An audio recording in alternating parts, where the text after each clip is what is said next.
खूप सुंदर वाटतंय आणि आज खऱ्या अर्थाने खुर्चीवर बसल्यानंतर जबाबदारीची जाणीव झालेली आहे आणि अंबरनाथकरांचं सगळ्यांचे मी पहिले आभार व्यक्त करते की इतक्या मोठी जबाबदारी दिली आहे माझ्यावर, जो विश्वास दाखवला आहे त्या विश्वासाला आम्ही तडा जाऊन देणार नाही ही मी तुम्हाला आज वचन देते आहे.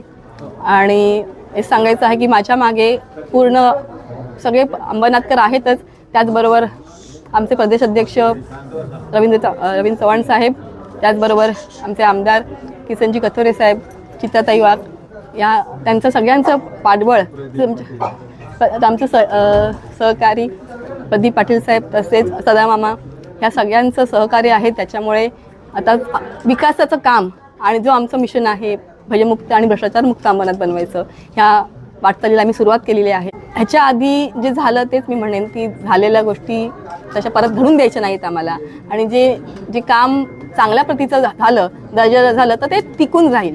आणि आम्हाला तेच आहे की शाश्वत विकास करायचा आहे, नुसतं विकास नाही तर शाश्वत विकास, जेणेकरून तो दीर्घकाळ टिकेल. म्हणून आम्हाला दर्जेदार काम अपेक्षित आहे.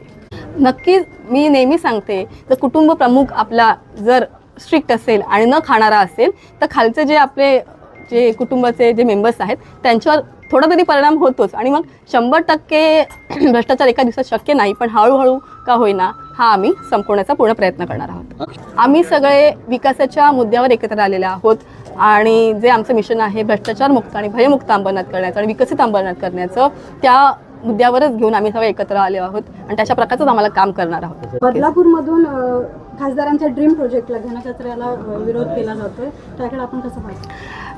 जे काय असेल ते डिस्कशन केलं जाईल आणि त्यांच्या डिस्कशनमधून नक्की कसं आहे, प्रत्येक गोष्टीमध्ये जेव्हा आपण एखादी गोष्ट डिस्कस करतो त्याच्यानंतर सोल्युशन मिळतं. तर तसंच मी सांगेन की ह्या विषयावर मी डिस्कशन करूनच मी बोलणार. अल्पावधीतच लोकप्रिय झालेला भारताचा बुलंद आवाज आपला Bharat channel subscribe, share, like आणि कमेंट्स करायला विसरू नका.